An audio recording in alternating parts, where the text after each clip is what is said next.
So at last we can conclude.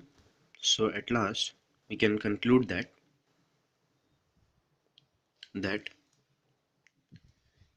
पहले पहले open system में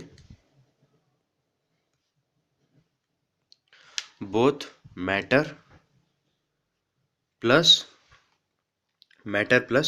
एनर्जी एक्सचेंज होता है सराउंडिंग के साथ। क्लोज सिस्टम में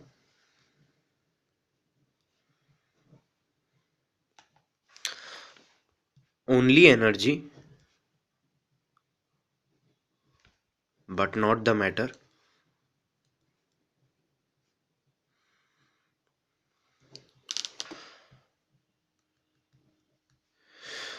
फिर उसके बाद आइसोलेटेड सिस्टम में neither energy nor the matter, दोनों में से कोई भी एक्सचेंज नहीं होता। अब नेक्स्ट कंसेप्ट पे आते हैं। लेट अस सपोज, मान लीजिए ये एक कंटेनर है। अब इसके अंदर मैंने क्या किया, मैंने थोड़ा गैस भर के रख दिया।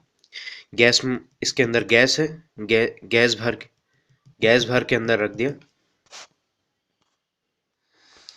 जैसे कि कहा मैंने कि इस कंटेनर में मान लीजिए कुछ गैस मॉलिक्यूल्स है, और फिर हम लोग क्या किए, एक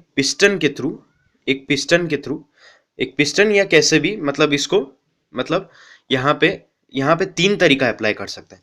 पहले क्या कर सकते हैं हम लोग, एक पिस्टन के थ्रू इसको अगर मतलब प्रेशर देंगे तो मॉलिक्यूल्स पास आएगा, फिर ये लिक्विड में कन्वर्ट होगा, ये गैस फॉर्म है, उसके बाद ये लिक्विड फॉर्म है, उसके बाद फिर इसको और भी कंप्रेस करेंगे, लेकिन इतना प्रेशर का इफेक्ट नहीं पड़ेगा, और क्या कहते हैं, प्रेशर का चेंज बहुत ही कम होगा, और क्या कहते हैं, यहाँ पे ये सॉलिड बनेगा। हम लोग प्रेशर के थ्रू भी कर सकते हैं, नहीं तो और एक तरीका भी अपना सकते हैं कि टेम्परेचर यहाँ पे कुछ जो होगा यहाँ पे, फिर उसके बाद टेम्परेचर को थोड़ा कम करेंगे, तो यहाँ पे क्या कहते हैं, लिक्विड बन जाएगा, और भी कम करेंगे तो ये सॉलिड बन के आइस बन जाएगा। फिर और एक तरीका अपना सकते हैं, क्या कर सकते हैं ना, वॉल्यूम कम करना चाहेंगे, अगर वॉल्यूम यहाँ पे गैस मॉलिक्यूल्स का एक स्टेट में अगर मान लीजिए एक स्टेट में एक मोल मॉलिक्यूल्स का सबसे ज्यादा वॉल्यूम गैसीय स्टेट में रहता है, गैसीय स्टेट, ये गैसीय स्टेट है। एक मोल मॉलिक्यूल्स का सबसे ज्यादा वॉल्यूम गैसीय स्टेट में रहता है, उसके बाद लिक्विड, उसके बाद गैस। तो हम लोग ये क्या देख रहे हैं कि ये जो स्टेट ऑफ द सिस्टम, जैसे स्टेट ऑफ द सिस्टम क्या क्या है, solid, liquid, gas, solid, liquid, gas, और भी दो प्रकार का स्टेट होता है, प्लाज्मा और सोडियम प्लाज्मोलेट, जो कि पोर्शन में नहीं है।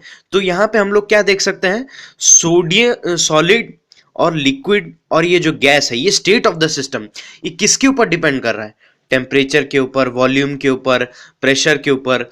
जैसे ही मतलब इन दोनों ये तीन चार और भी बहुत सारे क्वांटिटी, ये सब क्वांटिटी अगर चेंज होंगे तो स्टेट ऑफ द सिस्टम भी चेंज होगा।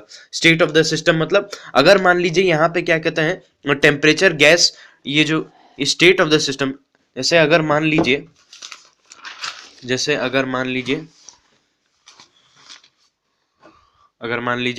कि यहाँ पे गैस है, तो अब क्या हुआ कि ये गैसीय स्टेट में है, अगर मैं क्या करूंगा, प्रेशर डालूंगा तो ये लिक्विड बन जाता है। तो यहाँ पे क्या हो रहा है कि ये सब जो प्रॉपर्टीज जैसे प्रेशर, वॉल्यूम, टेम्परेचर के चेंज करने से ये state of the system change हो रहा है, चेंज हो रहा है। तो ये सब चीज को, प्रेशर, वॉल्यूम और ये सब जो टेम्परेचर को ये स्टेट को डिफाइन करता है। मतलब कैसे एक गैस ऑफ मॉलिक्यूल्स या कैसे एक वन मोल ऑफ मॉलिक्यूल या कितना भी मॉलिक्यूल कौन से स्टेट में रहेगा, that is being defined by, वो किसके थ्रू होता है, प्रेशर या वॉल्यूम या टेम्परेचर, ये और एटसेट्रा, मतलब बहुत सारे और भी क्वांटिटीज हैं। तो ये सब क्वांटिटीज को कहा जाता है state variables. What do you mean by state variables? It is, ये कहा जाए तो दीज आर द प्रॉपर्टीज और the variables which define the state of the system, मतलब प्रेशर, वॉल्यूम। तो यहाँ पे ये सब जो ये स्टेट वेरिएबल्स क्या होता है, ये ऐसा काइंड ऑफ प्रॉपर्टी जैसे प्रेशर, वॉल्यूम, टेम्परेचर, ऐसा काइंड ऑफ प्रॉपर्टी है which defines the state of system. So what we can say, these are what the kinds of properties which defines the system or the state of the system, in which state it will be, either in gaseous state or liquid state or solid state. कौन से state में रहेगा ये define करता है. तो ये सब होता है स्टेट वेरिएबल्स. अब आते हैं स्टेट फंक्शन के ऊपर. स्टेट फंक्शन क्या होता है? अब सपोज मान लीजिए क्या हुआ कि ये 10 माले का बिल्डिंग है, 10 माले का बिल्डिंग है. अब यहां पे क्या हुआ कि 3 लड़के थे, 3 लड़के ए बी सी. तीनों लड़कों ने क्या किया, यहां पे जाने की कोशिश की 10 माले बिल्डिंग पे. ये 10 मीटर का है, ये टोटल 10 मीटर का. और क्या कहते हैं, ये तीनों का मास सेम है, तीनों का मास सेम है. अब देखिए, अब एक लड़का क्या किया, यहां से लिफ्ट से गया ऊपर. दूसरा लड़का क्या किया, यहाँ पे सीढ़ी लगा के गया, सीढ़ी था लगा के गया. तीसरा लड़का क्या, ये माले को चढ़ चढ़ के गया, चढ़ चढ़ के. अगर मैं पूछूं कि यहाँ पे तीनों लड़कों का पोटेंशियल एनर्जी कितना होगा, मैं कह दिया हूं कि इन दोनों का, इन तीनों का मास सेम है, तो आंसर मिलेगा कि ये तीनों का पोटेंशियल एनर्जी सेम है, सेम है. क्योंकि पोटेंशियल एनर्जी का फॉर्मूला देखा जाए तो mgh यहां पे mgh है. तो इसका मतलब क्या हुआ कि ये एक ऐसा टाइप का क्वांटिटी है जो डिपेंड नहीं कर रहा कि कैसे जाए, हम लोग लिफ्ट से जाए या सीढ़ी से जाए या चढ़ चढ़ के जाए, कैसे जाए वहां पे वो डिफाइन नहीं कर रहा, मतलब उसके ऊपर डिपेंड नहीं करता. ये जो क्वांटिटी है potential energy, potential energy is equal to mgh. ये डिपेंड नहीं कर रहा कि आप भाई कैसे गए हो, ये बस ये देखिए यहाँ पे हाइट है, कौन से हाइट पे हो. हाँ, initial and final state, initial h1 h2 difference निकाल के वो कर सकते हैं. इनिशियल एंड फाइनल स्टेट पे डिपेंड कर रहा है. लेकिन ये कैसे, ये डिपेंड नहीं कर रहा कि भाई आप लिफ्ट से गए हो या यहां से गए हो या सीढ़ी से गए हो, कैसे भी गए हो, ये उसके ऊपर डिपेंड नहीं कर रहा. तो और एक एग्जांपल लेते हैं. जैसे मान लीजिए एक एक बॉल लिया मैंने, एक बॉल लिया, एक बॉल लिया, एक बॉल को यहां से इस हाइट तक पहुंचा रहा हूं, एक बॉल को यहां से इस हाइट तक पहुंचा रहा हूं.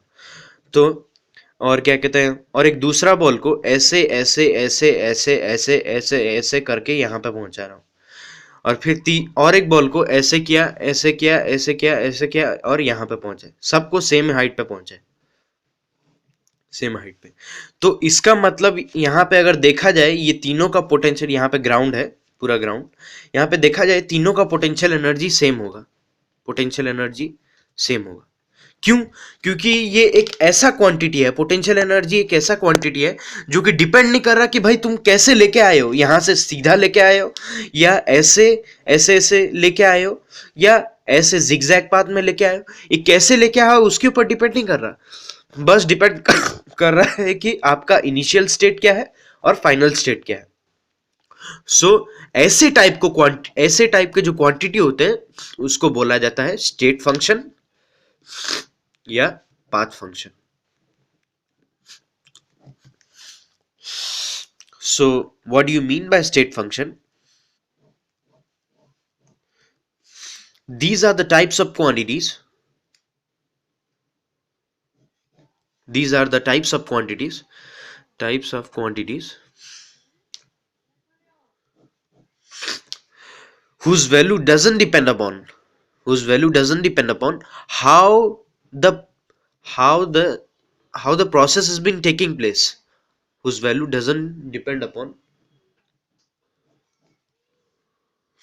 whose value doesn't depend upon how the process or or by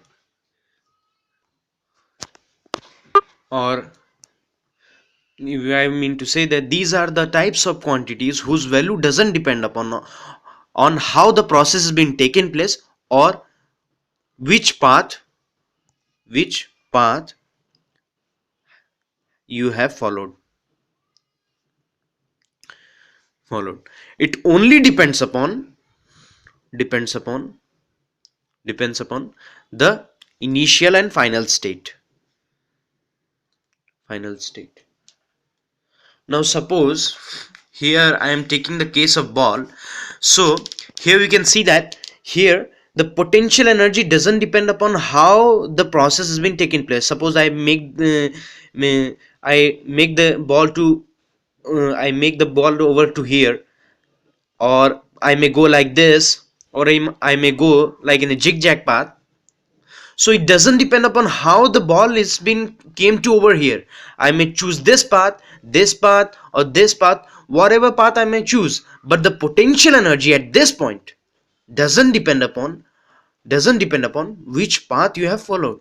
It only depends upon initial and final state, where you are initial h equal to 0, final h equal to, let us suppose, 10. So it depends upon only and only the initial and final state, not upon how or which path you have followed.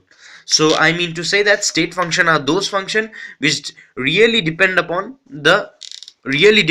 initial and final state, not on the how the process is been taken place. Now let us suppose giving you the example. These types of quantities are what called state function, or we can say these are path function. Now suppose example, volume and temperature is also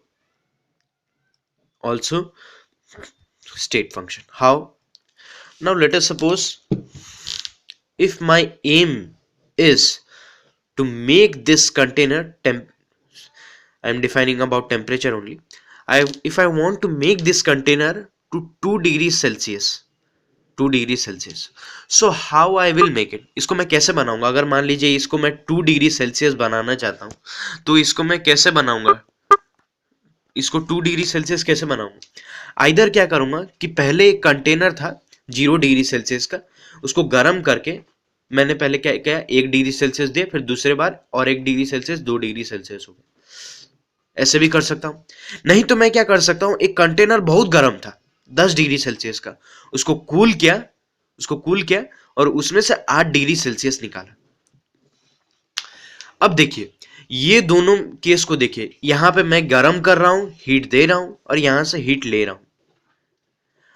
क्या यहां का जो temperature last में जो 2 degree Celsius है वो depend कर रहा है कि भाई आप कैसे हीट निकाल रहे हो? मेरे को बस लेके आना है 2 डिग्री सेल्सियस। ये थोड़ी डिपेंड कर रहा है कि अगर आप हीट दे के कर रहे हैं तो थोड़ी 2 डिग्री सेल्सियस की जगह 3 डिग्री सेल्सियस हो जा रहा है, या हीट जब निकाल रहे हैं तो 2 डिग्री सेल्सियस की जगह -1 पे थोड़ी जा रहा है, ये जा नहीं रहा है। ये बस डिपेंड कर रहा है कि आपका इनिशियल क्या था, फाइनल क्या था। इनिशियल 10 था, फाइनल में 2 लेके आया। यहाँ पे इनिशियल 0 था, फाइनल में 2 लेके आया। तो यहाँ पे जो 2 डिग्री सेल्सियस हमको लेके आना है, ये कंटेनर का जो 2 डिग्री सेल्सियस करना है, ये डिपेंड नहीं करता भाई कि आप इसको क्या कहते हैं, पहले कंटेनर को पूरा एकदम 0 डिग्री सेल्सियस रखो, पूरा ठंडा रखो, और फिर इसको गर्म करो 2 डिग्री सेल्सियस। या और एक प्रोसेस भी अपना सकते हो कि पहले बहुत गर्म था, 10 डिग्री सेल्सियस था, फिर उसके बाद उसको कूल करके 8 डिग्री सेल्सियस निकाल दिए और उसको 2, तो यहाँ पे जो 2 डिग्री सेल्सियस यहाँ पे भी आ रहा है, यहाँ पे भी 2 डिग्री सेल्सियस आ रहा है। क्या ये दोनों में कोई डिफरेंस है? यहाँ पे हीट निकाल के आ रहा है, यहाँ पे हीट दे के आ रहा है। तो इसका मतलब क्या हुआ कि यहाँ पे कोई भी पाथ या कोई भी प्रोसेस आप फॉलो करो, वैल्यू तो सेम ही आएगा, और इसलिए ये हो गया एक स्टेट फंक्शन। उसी तरह वॉल्यूम का भी अगर मान लीजिए यहाँ पे मेरे को 10 ml रखना है, 10 ml, तो वो मैं कैसे कर सकता हूं? अगर पहले से मैं क्या करूंगा, पहले से एक कंटेनर लूंगा जिसमें पहले से 5 ही ml होगा, और उसमें फिर से 5 ml डाल के ऐड करके 10 ml इसको बना दूंगा। मैं 10 ml बना दिया। लेकिन और एक तरीका भी अपना सकता हूं। लेकिन मान लीजिए एक पूरा कंटेनर है 20 ml का, 20 ml का पूरा कंटेनर में पूरा पानी भर दिया। अब मैं क्या करूंगा, एक टेस्ट ट्यूब लेके 10 ml इसमें से निकाल दूंगा और क्या कहते हैं 10 ml रिजेक्ट करके बचेगा 10 ml। तो यहाँ पे देखिए इस केस में भी पानी ऐड करके भी 10 ml बच रहा है, यहाँ पे रिजेक्ट करके भी 10 ml बच रहा है। क्या कोई डिफरेंस है वैल्यू में? 10 ml में कोई डिफरेंस नहीं है। तो इसका मतलब क्या हुआ कि ये जो वॉल्यूम एट लास्ट जो जो वैल्यू है वो किस पे डिपेंड कर रहा है? इनिशियल क्या था? इनिशियल 5 ml था, फाइनल 10 ml। यहाँ पे इनिशियल था 20, ये हुआ फाइनल हुआ 10। तो इनिशियल और फाइनल पे डिपेंड कर रहा है, ये इस पे डिपेंड नहीं कर रहा कि भैया पानी भर के बोतल से पानी भरे हो या क्या कहते हैं कप से पानी भरे हो या कप से पानी निकाले हो, ये उस पर डिपेंड नहीं कर रहा। आप कैसे प्रोसेस कर रहे हैं ये उस पर डिपेंड नहीं कर रहा। एक कैसे प्रोसेस कर रहे हैं या कैसे आप जा रहे हैं उस पर डिपेंड नहीं करता। ये बस खाली एक चीज पे डिपेंड करता है, वो है इनिशियल और फाइनल स्टेट। फाइनल स्टेट तो वॉल्यूम भी एक, तो हम लोग क्या कंक्लूड किए कि वॉल्यूम एक भी एक स्टेट फंक्शन है। Volume, temperature, these are the what the examples of state function, these are what the examples of state। Temperature, volume, उसके बाद प्रेशर भी, इंटरनल एनर्जी, ये बहुत सारा एग्जांपल है। You can refer book for this. And so अभी मैंने आप लोगों को पहले भी कहा था कि थर्मोडायनेमिक्स की पढ़ाई में हम लोग कंसीडर नहीं करते कि भाई हम लोग जो भी लेते हैं बल्क में लेते हैं। अगर मान लीजिए यहाँ पे प्रेशर आ रहा है, प्रेशर अगर इसका पी आया मतलब यहाँ पे गैस मॉलिक्यूल्स था, यहाँ पे सपोज मान लीजिए कंटेनर है, कंटेनर यहाँ पे गैस मॉलिक्यूल्स था, तो यहाँ पे प्रेशर पी है, सपोज मान लीजिए प्रेशर पी। तो यहाँ पे जो प्रेशर पी है तो ये है total pressure of the system. ये मतलब पूरा गैस मॉलिक्यूल का, ये पूरा बल्क का है। यहाँ पे जो वॉल्यूम अगर V आ रहा है तो ये total volume of the gas, अगर ये टेम्परेचर T है तो ये पूरा टोटल टेम्परेचर। यहाँ पे थर्मोडायनेमिक्स में जैसे मैं आपको कह दिया कि यहाँ पे हम लोग यहाँ पे एक एटम के बारे में नहीं पढ़ते हैं। जैसे यहाँ पे ये कितना प्रेशर एग्जर्ट कर रहा है या इसका वॉल्यूम कितना है, इसका रेडियस कितना है, ये एटम के बारे में हम लोग पढ़ते नहीं है। यहाँ पे सिर्फ पढ़ते हैं कि पूरा बल्क का, पूरा गैस का कितना वो प्रेशर एग्जर्ट कर रहा है, कितना टोटल उसका टेम्परेचर है, कितना वॉल्यूम है, वो सब के बारे में पढ़ते हैं। लेकिन हम लोग यहाँ पे थर्मोडायनेमिक्स में ये नहीं पढ़ते कि भाई इसका रेडियस कितना है एटम का या उसका ये कितना प्रेशर एग्जर्ट कर रहा है, ये सब पढ़ते नहीं। तो इसको कहा जाए ये टाइप का सिस्टम जहाँ पे हम लोग पूरा बल्क में लेते हैं, बल्क में गैस लेते हैं ये सब। तो यहाँ पे जो ये सब है इसको बोला जाता है मैक्रोस्कोपिक सिस्टम। इसको मैक्रोस्कोपिक सिस्टम कहा जाता है। मैक्रोस्कोपिक सिस्टम क्यों कहा जाता है? क्योंकि यहाँ पे लार्ज अमाउंट ऑफ, यहाँ पे इसको क्यों कहा जाता है मैक्रोस्कोपिक सिस्टम? क्योंकि यहाँ पे हम लोग लार्ज अमाउंट ऑफ मॉलिक्यूल्स ले रहे हैं, बहुत सारा large amount of molecules, large amount of, यहाँ पे बस एक के बारे में नहीं जान रहे हम लोग, यहाँ पे पूरा टोटल गैस मॉलिक्यूल्स के बारे में हम लोग पूरा पढ़ रहे हैं। तो इसलिए ये इसको कहा गया है मैक्रोस्कोपिक सिस्टम। और ये सब जो प्रॉपर्टीज है, pressure, volume, temperature etcetera whatever भी, तो ये सबको क्या कहा गया है? ये सबको मैक्रोस्कोपिक प्रॉपर्टीज कहा गया,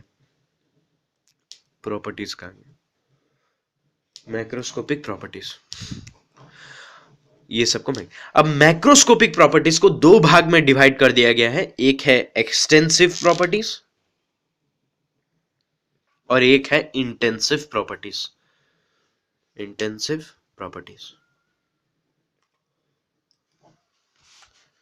डिस्कस करने से पहले एक एग्जांपल देख लीजिए। यहां पे अगर मान लीजिए एक कंटेनर है, यहां पे मैंने क्या किया,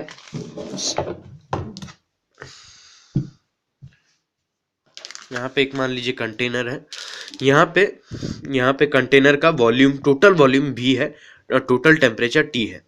अब मैंने क्या किया कि यहाँ पे अगर सपोज मान लीजिए यहाँ पे मैंने एक बैरियर डाल दिया, यहाँ पे पहले वॉल्यूम V था, यहाँ पे T था। अब मैंने क्या किया, यहाँ पे बीच में यहाँ पे गैस मॉलिक्यूल्स था, यहाँ पे अब मैंने क्या किया, यहाँ पे एक बैरियर डाल दिया, यहाँ पे जो बीच में एक बैरियर डाल। अब ये और ये B, A का कितना हो गया वॉल्यूम V/2, B का वॉल्यूम B/2, लेकिन temperature bone the side T रहेगा। T। तो इससे मतलब क्या, इससे हम लोग को क्या पता चल रहा है कि कुछ कुछ ऐसा टाइप का क्वांटिटीज है, ये जैसे टेम्परेचर है, जो कि डिपेंड नहीं करता कि what the mass you have taken, ये उसके ऊपर डिपेंड नहीं करता कि मास भाई आप क्या लिए हो। यहाँ पे मास, यहाँ पे आप मास क्या लिए हो ये उसके ऊपर डिपेंड नहीं कर रहा है। यहाँ पे आप कितना मास लिए हो, यहाँ पे कुछ, यहाँ पे मतलब जो मास था वो टोटल हाफ हो गया, लेकिन यहाँ पे ये जो टेम्परेचर है क्या वो उसके ऊपर डिपेंड कर रहा है कि कितना आप मास लिए, उसके ऊपर डिपेंड नहीं कर रहा। ये बस डिपेंड कर रहा है नेचर ऑफ सब्सटेंस और कौन से कंडीशन में इसको रखा गया है, ये उसके ऊपर डिपेंड करता है, नेचर ऑफ सब्सटेंस के ऊपर। लेकिन कुछ कुछ क्वांटिटी जैसे वॉल्यूम V/2 हो गया, ये किसके ऊपर डिपेंड करता है कि मास कितना, अमाउंट या अमाउंट ऑफ क्वांटिटी आप लिए हो, ये प्रॉपर्टी। सो हम लोग कंक्लूड हुए कि दो टाइप का प्रॉपर्टी होता है जो डिपेंड करता है अमाउंट ऑफ क्वांटिटी के ऊपर, अमाउंट ऑफ क्वांटिटी के ऊपर, और एक होता है independent of amount of quantity, amount of quantity. तो एक्सटेंसिव प्रॉपर्टी किसे कहते हैं कि ऐसा टाइप ऑफ प्रॉपर्टी जैसे वॉल्यूम हो गया, यहां पे मास अगर होता, टोटल मास अगर बोला जाता, तो ये एक्सटेंसिव प्रॉपर्टी क्या होता है कि एक ऐसा kind of property which depends upon the quantity of matter, कितना आप लिए हैं वहां पे, quantity of matter, quantity of matter के ऊपर। यहाँ पे सपोज मान लीजिए, यहाँ पे सपोज मान लीजिए क्या कहते हैं, क्वांटिटी हाफ हो गया, यहाँ पे जब कंटेनर को मैंने हाफ कर दिया तो यहाँ पे क्वांटिटी भी हाफ हो गया, यहाँ पे M/2 हो गया, यहाँ पे V/2 हो गया, V/2। तो यहाँ पे हम लोग क्या कंक्लूड कर रहे हैं कि एक्सटेंसिव प्रॉपर्टी एक ऐसा टाइप का property which totally depends upon the quantity of matter what you have taken, what you have taken. और इंटेंसिव प्रॉपर्टी क्या होता है, intensive property, intensive property time